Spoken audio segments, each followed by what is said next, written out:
Linda froze at the doorway, her breath catching as Marcus's words echoed in her chest. People don't always change, but sometimes they start to see. Outside, the winter wind rattled the bare branches, carrying with it the low murmur of voices she couldn't quite make out from the sidewalk. She stepped closer to the window, and what she saw in the shadows made her heart slam against her. Linda Harper's mornings had always sounded like a metronome with no melody. Kettle hiss, click. China cup, clink. Teabag lowered, lifted, set aside after exactly 3 minutes. Never more, never less. Routine had calcified into comfort, and comfort into creed. At 61, she had coaxed her life into a narrow lane with freshly painted lines and no passing allowed. When the neighborhood outside her kitchen window bloomed with laughter, joggers puffing clouds into cold air, toddlers shrieking at pigeons, couples interlacing fingers like a private handshake, she narrated them into order. Too short, too loud, too proud, too much. It kept the distance neat. She didn't consider herself unkind.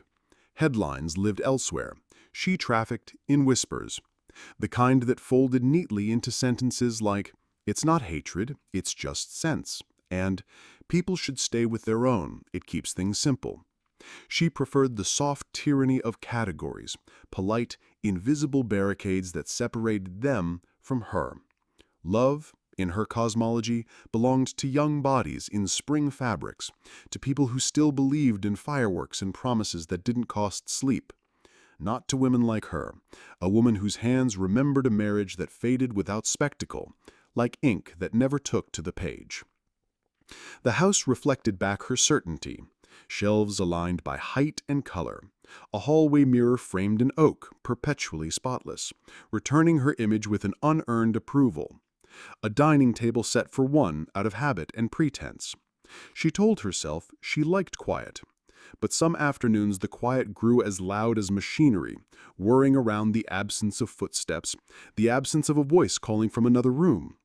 She set the family photo face down, not because she'd stopped loving the faces in it, but because faces asked questions she didn't plan to answer. Her sister Nancy called mid-morning, bright as a porch light. "We're hosting dinner Saturday, just us and a few of Alan's friends from the shelter. You'll come?"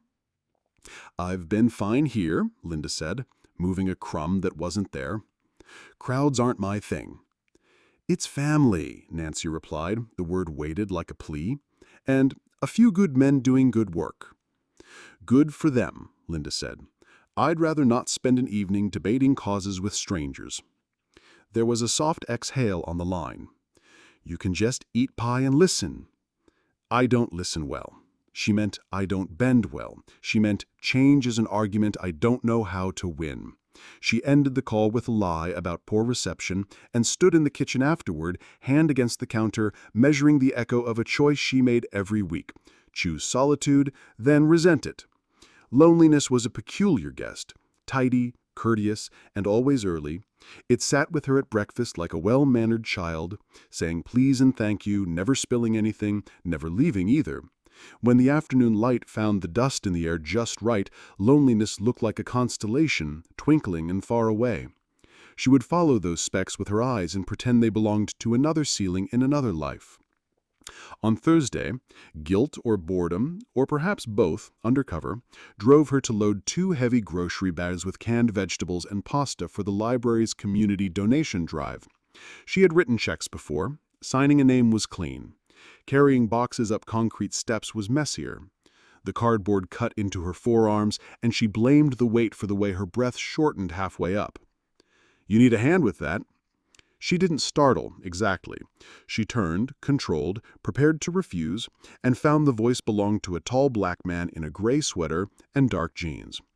Early 40s, she guessed, though guessing about people like him had always gone wrong in her head.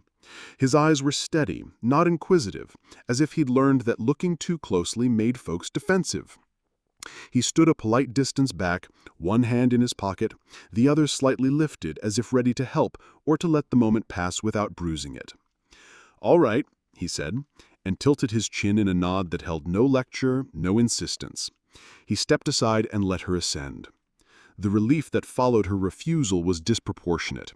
At the top of the stairs, she set the box down harder than she meant to, and felt the jolt in her wrists. Inside, the hall smelled faintly of floor polish and old paperback glue. She slid her donation onto a long table, and against her will glanced back through the glass door. He was at an older woman's car now, holding the door and bracing her elbow with a courtesy that looked practiced, not performative. He wasn't looking to be seen. He was, she searched for the right word, present. "Would you like a receipt, ma'am?" a volunteer asked from behind the table. Her name tag read Marjorie in fat black marker. "No, thank you," Linda replied, smoothing the air with her palm as if it had wrinkled. She left quickly, like a child who'd remembered she'd left the stove on. Back home, she washed her hands and caught herself replaying the voice, low, even, absent of the small frictions she'd braced for. It irritated her that it lingered. She told herself she was sensitive to tone. Civility mattered. But it wasn't civility that clung to her. It was the calm certainty in, "You need a hand with that." A question without a subtext, an offer without a verdict. She turned on the radio, and then off again. The news spoke in heat. She sought cool air. After lunch, she walked to the window and watched a young interracial couple cross the street with their gumdrop of a dog, all ears and enthusiasm. "Some things are better left separate," she muttered, feeling the sentence in her mouth like a familiar lozenge. It soothed and stung in equal parts. Her friend Karen called later, voice lacquered with cheer. "How goes the quiet kingdom?" "I'm just making observations. The world's a mess." "It's always been a mess, but we used to have better manners about it." Linda smiled at that, and the smile was a surrender to sameness. Karen was safe. Karen agreed. They could pass a ball back and forth for an hour. Complaint, agreement, complaint, agreement. It required nothing from either of them but breath. But when the house fell silent again, the earlier moment at the library knocked around in the empty space. She didn't like that. She preferred her thoughts to march in straight lines. This one zigzagged. "He didn't push when I said no. He didn't correct me. He just stepped aside." For years, her world had been engineered to reward control, manage the variables, tighten the bolts, seal the edges. This thought came in like a draft under a door she was sure she'd locked. Friday came dressed in pale sun. She changed the sheets and vacuumed lines into the living room rug she would not walk across for hours. She polished the hallway mirror until it could have appraised diamonds. When she lifted the family photo to dust beneath it, the boy in the upper right corner, the nephew who'd once tasted watermelon for the first time in her backyard and declared it "summer you can eat," caught her. She set the frame face down again, not with disdain, but with caution. Memory made her a little unsteady. She liked flat ground. The mail brought coupons and a credit card offer. She didn't need. She organized them anyway. Order was a language she was fluent. Yet even order has its stutters, and hers arrived as the thought she couldn't evict. What would it have cost you to say yes? Not much, truly. A minute on the stairs, the softness of allowing. But she had hoarded her independence so long that needing help felt like a confession. In the late afternoon, she walked to the pantry and took inventory. 2 cans short of a pear bothered her. Symmetry calmed her appetite. She decided to return to the grocery on Saturday to correct it. The plan soothed her. That night, the house radiated its usual perfect temperature, comfortable and unmemorable. She read for an hour and retained half of it. The other half dissolved into the same sentence. "You need a hand with that." She closed the book and lay back, staring at the ceiling's faint map of plaster seams. Once, when she was 23, her and her husband had driven without a map, choosing roads by whim, shouting at each other and laughing so hard they pulled over to breathe. She tried to remember the sensation of unplanned air in her lungs. She could not. Sleep when it came was tidy and shallow. She woke at 6 as if someone had tugged a string. The kettle hissed. The cup clinked. The tea bag sank and rose.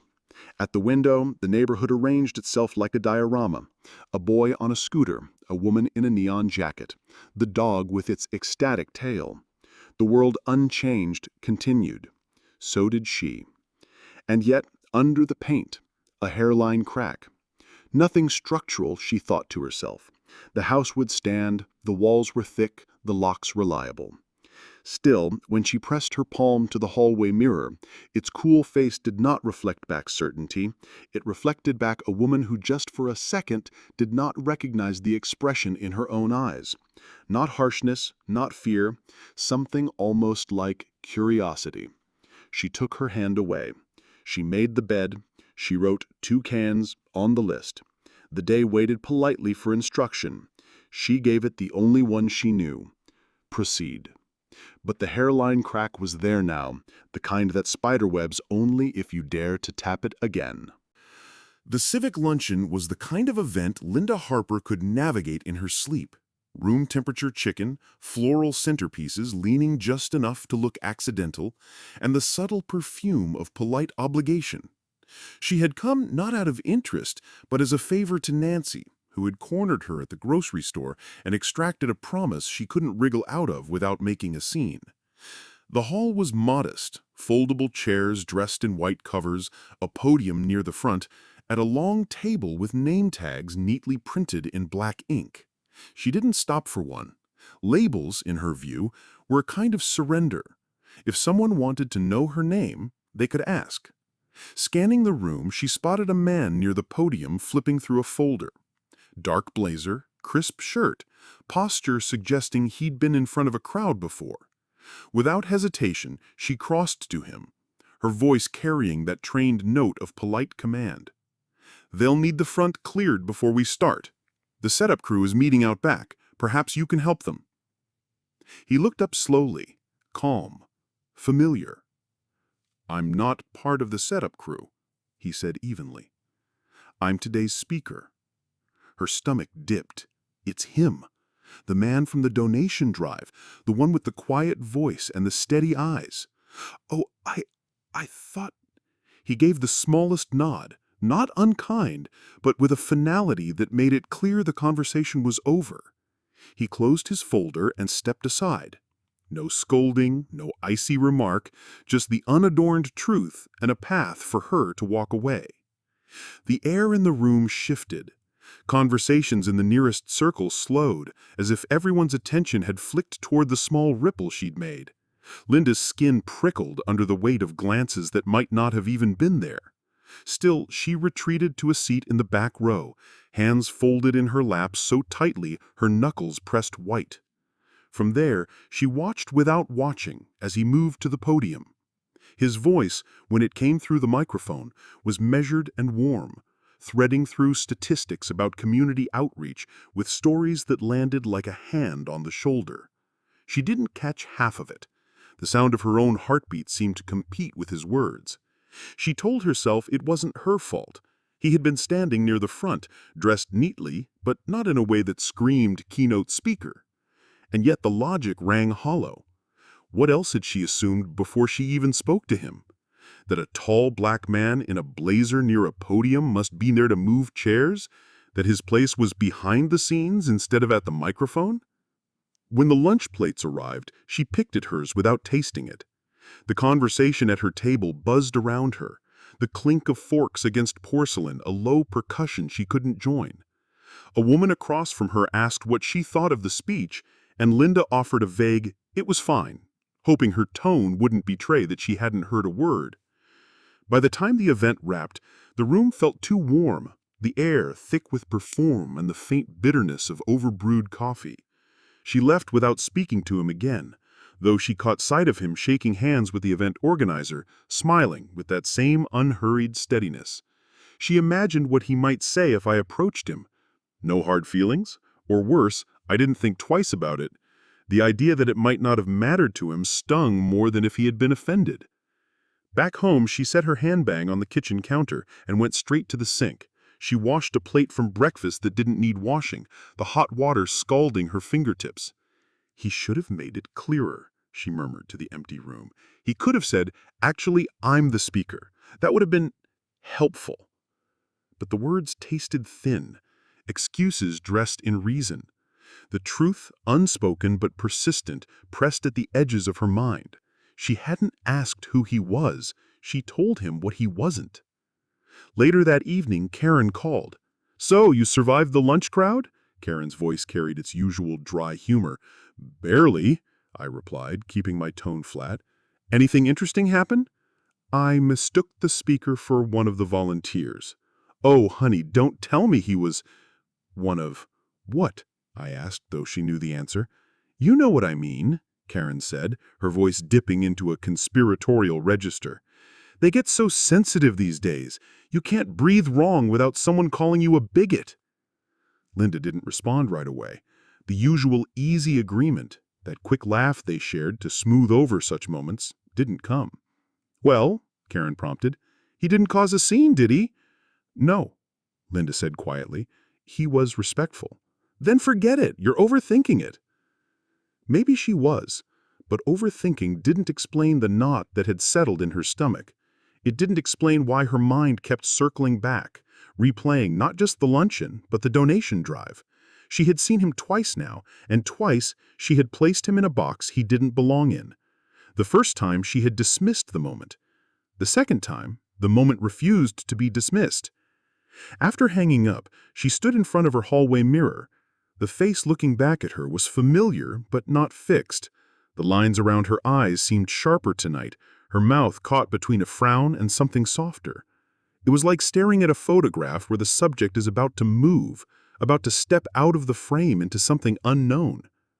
She pressed her hand to the mirror's cool surface, as if she could steady the reflection. For decades, she had believed she was the one in control. She knew better, she understood the rules of the world, and it was other people's job to adjust. But what if she had it backwards? What if the problem wasn't the world? What if the problem was her? She let her hand fall, the faint smear of her fingertips left behind on the glass. In the quiet, the sound of his voice from the luncheon rose in her memory, not the words, but the way he'd said them. Calm, steady, without accusation. It was easier to be defensive against sharpness, harder against grace. That night she dreamed of the library steps. She was halfway up, her arms full of a box that seemed to grow heavier with every step. He was there again, offering help, and she was there again, refusing it. But this time, when she turned back at the top, he wasn't helping someone else. He was gone. The space he'd been standing in, just a patch of sunlight on the pavement. She awoke with a start, heart pounding, the image fading as the room around her took shape. Saturday's grocery run felt different. The aisles seemed louder, the hum of fluorescent lights more insistent. She caught herself glancing at strangers, noticing details she might have ignored before. The wear on a woman's shoes, the way a man lingered over the produce as if choosing for someone else. At the checkout, the cashier's accent was thick, her vowels bending around English like a vine seeking sunlight. She felt the reflexive tightening in her chest, the one she had always mistaken for efficiency. But instead of looking away, she met her eyes. "Busy day?" she asked. The cashier's face lit briefly, the answers spilling out in a rhythm she didn't catch all of, but enough.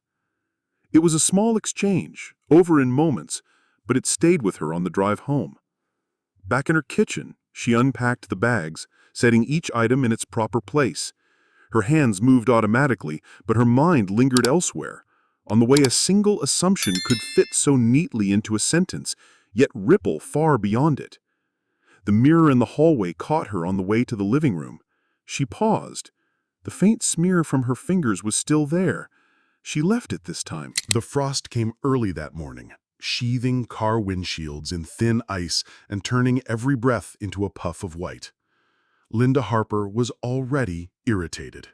She'd overslept by 15 minutes, hadn't made her tea, and now her car refused to start. The first click of the ignition was a dull, hollow sound. The second was worse. Not even half-hearted turnover, just the stubborn refusal of a machine that had decided it had done enough in its life. She gripped the wheel with both hands, exhaling slowly, trying not to swear. The parking lot outside the post office was half empty, which only made her feel more exposed as she popped the hood, pretending she had some idea what to look for. She didn't. All she saw was a tangle of hoses and metal parts, each one as inscrutable as the next. Her gloves, of course, were in the trunk. The cold bit at her fingertips as she rested them on the edge of the car. Trouble? The voice slid into her ears like a memory. She turned, and there he was, Marcus Langston. Dark coat buttoned against the chill, navy scarf tucked neatly at the collar, coffee cup steaming in one hand. His eyes held the same steady warmth as before, but there was no hesitation in them this time. He was already walking closer. "My battery's dead, I think," she said, realizing she sounded more tentative than she liked. "Or maybe the starter," she added quickly, as if spreading the blame across multiple parts of the car might make her sound less helpless. "Mind if I take a look?" he asked, already setting his coffee cup on the hood of his own car. She hesitated. "I don't want to bother you." "You're not," he said simply. No insistence, no pity, just a fact. He pulled on a pair of black gloves from his coat pocket, clearly not the kind you bought at the drugstore checkout, but well-made, functional. "Do you carry jumper cables?" "In the trunk," she said, blinking at him. "Good," he said with a small nod. "Learned a long time ago it's worth staying prepared." Something in the way he said it, almost offhand, made her wonder what he'd lived through that required preparation at all times. But before she could ask, or tell herself not to ask, he was already moving with quiet efficiency. He propped the hood open, checked the battery terminals, then walked back to his car to pull it around. Linda stepped aside, hugging her coat tighter. She watched his movements, not rushed, not showy, just methodical. The kind of help that didn't demand gratitude in advance. "Terminals are a little corroded," he said, connecting the cables. "Might be why it wouldn't turn over." She nodded, though she wasn't sure what corroded meant beyond probably bad. "You'll want to let it run for about 15 minutes once it starts. That should get you home. But you might need a new battery soon." The engine coughed, shuddered, then roared into life. She exhaled a breath she hadn't realized she was holding. "Thank you," she said, meeting his eyes. "Truly." He just nodded, unhooking the cables with the same calm precision he'd brought to the rest of it. "Take care, Miss Harper." And then he was back in his car, driving away before she could think of anything else to say. She sat there for a long moment, hands still on the wheel, the heat from the vents not yet warming her fingers. She expected, she wasn't sure what. A reminder of the luncheon? A quiet, "Guess I'm good for more than setting up chairs"? Something to make the scales feel balanced in his favor? But there had been none of that. Only help, given without conditions. That evening, the house felt different. She moved from room to room, restless. Her usual rituals, sorting the mail, arranging the fruit bowl, did nothing to settle her. She ended up on the sofa, tea cooling on the table beside her, replaying the scene in her mind. The way he'd offered help without a flicker of condescension, the way he hadn't filled the air with talk, the way he walked away without lingering, without asking for anything in return. It unsettled her in a way she couldn't name. Maybe because she had realized how much she had expected something else. A smirk, a quiet, "Guess I'm good for more than setting up chairs," something to make the scales feel balanced in his favor. Instead, there had been nothing but kindness. And the part that gnawed her most was how shocked she had been by that. Her phone buzzed on the coffee table. Karen's name flashed across the screen. Linda almost didn't answer, but habit won out. "I ran into that man again," she said, cutting off Karen's usual opener. "Who?" Karen asked, distracted by some background noise. "The one from the luncheon, Marcus Langston. My car wouldn't start, and he helped me. No fuss, no mention of what happened." Karen's pause was brief, but telling. "I really hope you're not letting someone like him get into your head." "Someone like him?" Linda repeated. "You know what I mean. They act decent, but they always have an angle. Don't let them fool you with kindness. They're all the same. Once they think you're soft, they use it." Linda set the knife she'd been using to slice an apple onto the counter. Her appetite was gone. "He didn't ask for anything," she said quietly. "He didn't even stay long enough to gloat." "You're sounding naive," Karen replied, her voice tightening. "And you're sounding cruel," Linda interrupted before she could stop herself. The silence on the line stretched. "Well," Karen said finally, "you've clearly made up your mind. Just be careful who you trust." They said their goodbyes, but the conversation had an edge it hadn't before. When the line went dead, Linda stood in the kitchen, staring at the window where the light had turned from gold to a flat, hard gray. For years, she had surrounded herself with people who echoed her beliefs back to her, who reinforced the walls she had built so thoroughly she no longer noticed their height.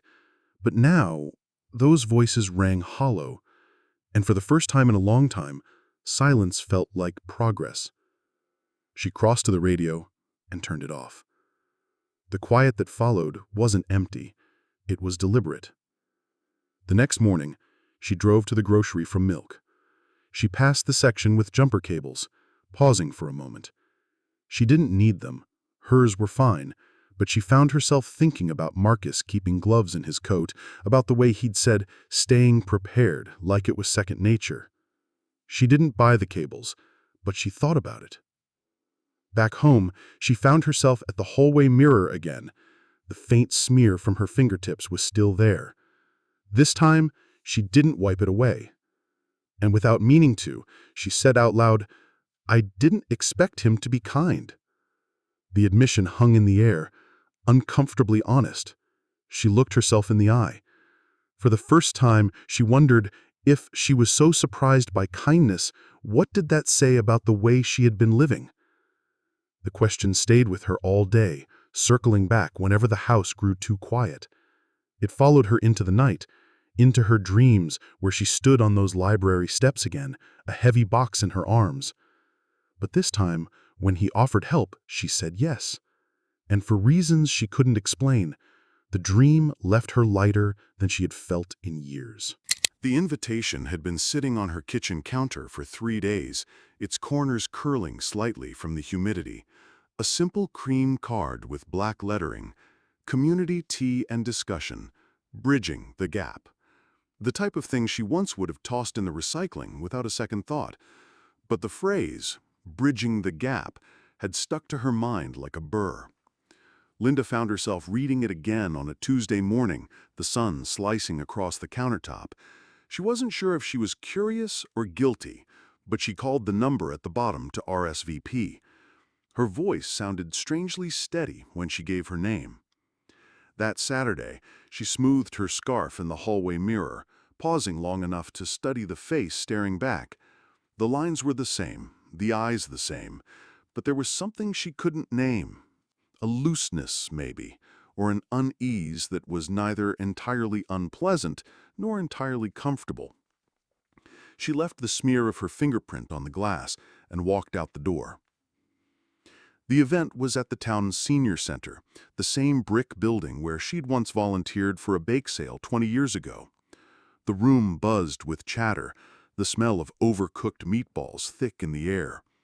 Folding tables were draped in floral cloths, and mismatched mugs waited at the coffee station. Linda arrived early enough to claim a seat in the back, away from the cluster of people greeting each other like old friends. She poured tea, added lemon slices with careful precision, and tried not to scan the room for him. But Marcus was there. She saw him before he saw her. Charcoal sweater, pressed slacks, his attention focused on helping an elderly woman with a walker navigate toward the buffet. His hand rested lightly on her elbow, his posture patient and steady. The sight made something in Linda's chest tighten, though she couldn't say if it was guilt or something softer. She was still watching when Harold, the event organizer, approached Marcus with a clipboard. "Hey, can you take care of the chairs? Need the back?" Harold said without looking up from his list. "I'm here to speak today," Marcus replied politely, the slightest edge of surprise in his tone. Harold finally glanced up, blinking. "Oh, right, I just assumed, never mind." Linda's stomach nodded. The air seemed to change, the hum of conversation thinning as if the room itself had leaned in. No one said a word, but she could feel the shift, the awkward tension that always followed a too honest mistake. And before she realized she'd moved, she was on her feet. "Excuse me," she said, her voice firm enough to still the nearest conversations. Harold turned toward her, startled. "That wasn't okay," she continued, her gaze steady on him. "What wasn't?" Harold asked, defensive but clearly flustered. "What you assumed. You assumed he was here to move chairs, like I once assumed he was part of the setup crew. And I was wrong. So are you." The room went quiet in a way that felt heavier than silence, like the pause after a verdict. Harold shifted his weight. "I didn't mean—" "That's the problem," Linda cut in. "You didn't think. You just spoke." She could feel every pair of eyes in the room on her, the discomfort shifting now from Marcus to herself. Some people looked away. Others whispered. No one clapped. No one swooped in to back her up. Her heart pounded, but she stood straighter. Marcus's expression hadn't changed much, still calm, still steady, but his eyes met hers across the room. This time, she didn't look away. Harold mumbled something about checking the podium and walked off, the tension leaving in his wake like smoke after a match is blown out. Conversation picked up again, though it was thinner, quieter. Linda sat down, feeling the tremor in her hands. She hadn't planned to speak, but the words had come out like water through a cracked dam. And though part of her wanted to disappear into the floor, another part, small but solid, felt like it had finally stepped out into the air. After the event, she left through the side door, avoiding the main crowd. The cold bit at her cheeks as she stepped onto the sidewalk. She was halfway to her car when Marcus's footsteps fell into rhythm beside hers. "You didn't have to do that," he said. "Yes," I replied, her voice low but certain. "It matters, even if no one clapped." "I'm not looking for applause," she said.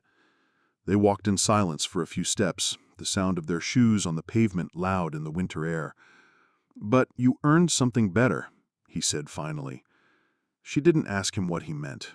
She wasn't sure she wanted him to explain, because in the space between his words, she thought she understood. He had seen her not as someone trying to be different, but as someone who had drawn a line in the sand and meant it. The days after the senior center felt different. Not lighter, exactly. More like stepping into a room where the furniture had been rearranged, familiar shapes in unfamiliar places. She still felt the sting of eyes on her, even when she was alone. Some of the stares were real. Diane, one of the longtime volunteers at the library, cornered her during the next food drive. "You sure about this?" she asked, nodding toward the folding chairs Linda was stacking. "I'm here, aren't I?" I replied without looking up. "It's just some folks are talking," Diane said, her tone neither approving nor disapproving, just curious. I straightened the row of chairs, aligning the legs in a neat line. "Let 'em talk." It wasn't bravado, it was a kind of surrender, but not to them, to herself. The whispers didn't stop. In fact, they seemed to follow her into grocery aisles and post office lines. Karen had stopped calling entirely. A few neighbors waved less often. She noticed, but she didn't chase. Instead, she showed up. At the food bank, she sorted produce with the younger volunteers. At the outreach drive, she sat beside strangers and listened, really listened, without rushing to offer advice or judgment.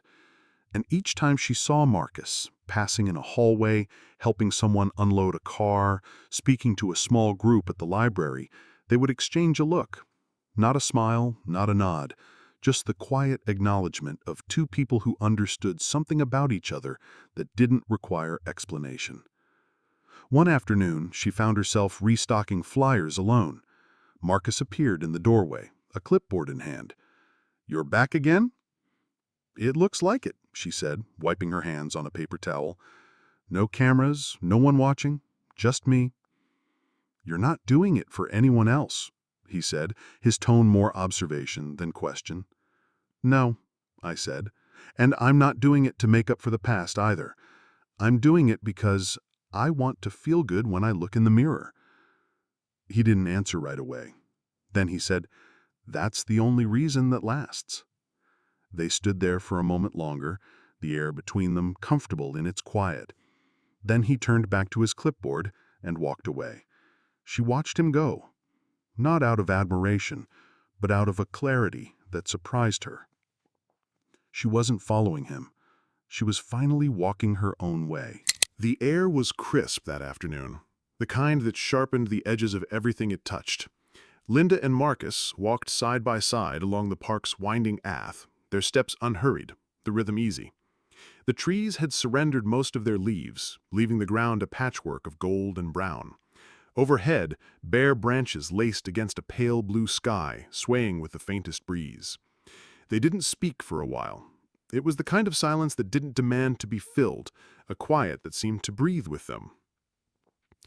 "How's your garden coming along?" Marcus asked at last, glancing sideways at her. Linda's mouth curved into a self-deprecating smile. "I've killed 2 lavender plants already, but the third one's hanging on. I guess third time's the charm, or maybe I've just stopped overwatering." He chuckled, the sound warm enough to push back the chill. She wasn't sure when these walks had started, these weekly meetups at the park, the occasional shared lunch at a community event. They had no label, no structure, but there was a slow, steady build to them, something taking root. They stopped at a bench beneath a tree that had shed nearly all of its leaves. Linda brushed aside a curled brown one before sitting.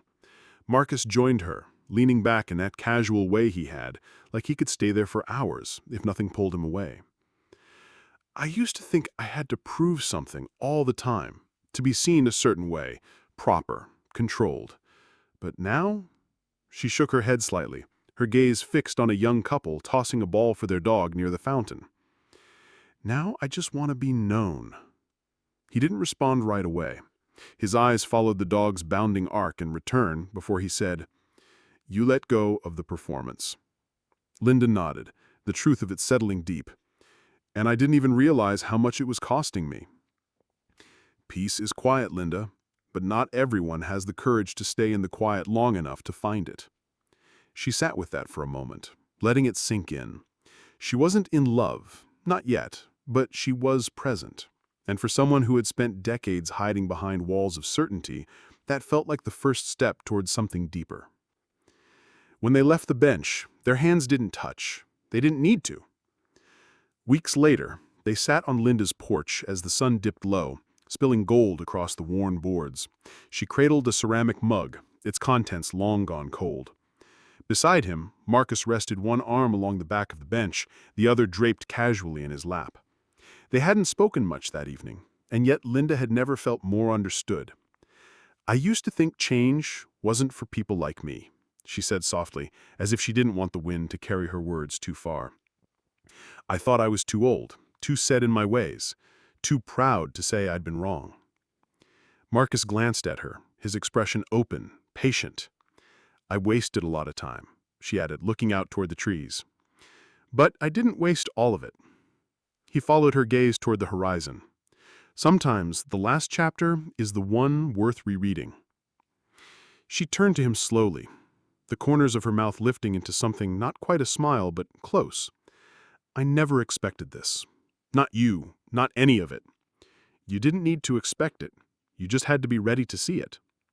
Her hand, worn but steady, reached across the bench and rested lightly over his.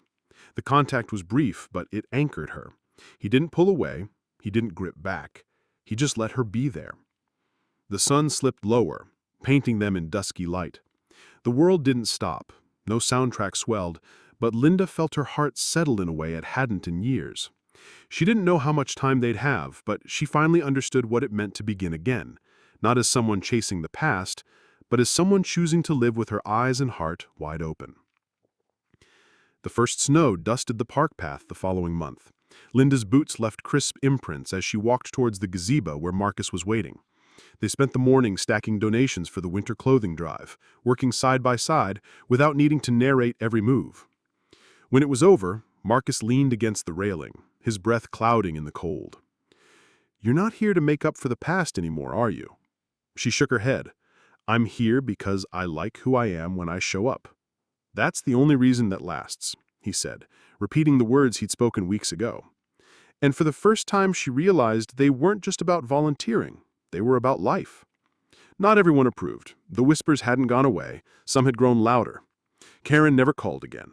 A few neighbors had all but erased her from her routines, but Linda had stopped measuring her worth by the warmth of other people's greetings. She hosted her first gathering in over a year, inviting a handful of people from the community events. The cups she'd kept spotless but unused finally found purpose. The air was warm with conversation, and though Marcus was just one face among many, Linda found her eyes drawn to him across the room. Not with longing, at least not yet, but with recognition. She knew the woman she had been a year ago wouldn't have been here, wouldn't have opened her home, wouldn't have risked the vulnerability of being seen in new ways. But that woman was gone now, and in her place stood someone who no longer feared the mirror. One evening, as they walked back to her porch after another park loop, Marcus paused at the steps. You know, people don't always change, but sometimes they start to see. Linda met his gaze, the words sinking into a place she didn't need to name. I see you, she said simply.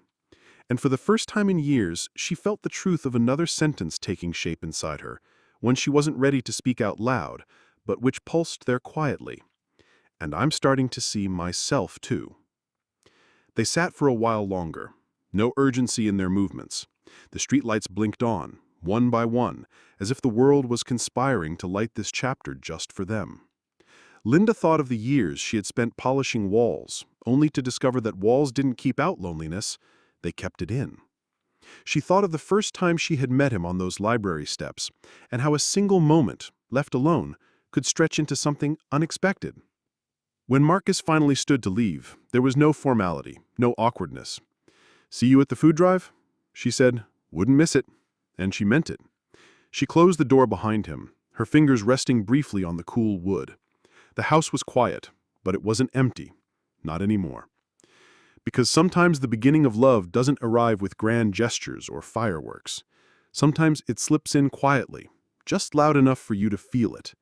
And at 61, Linda Harper had finally learned to listen.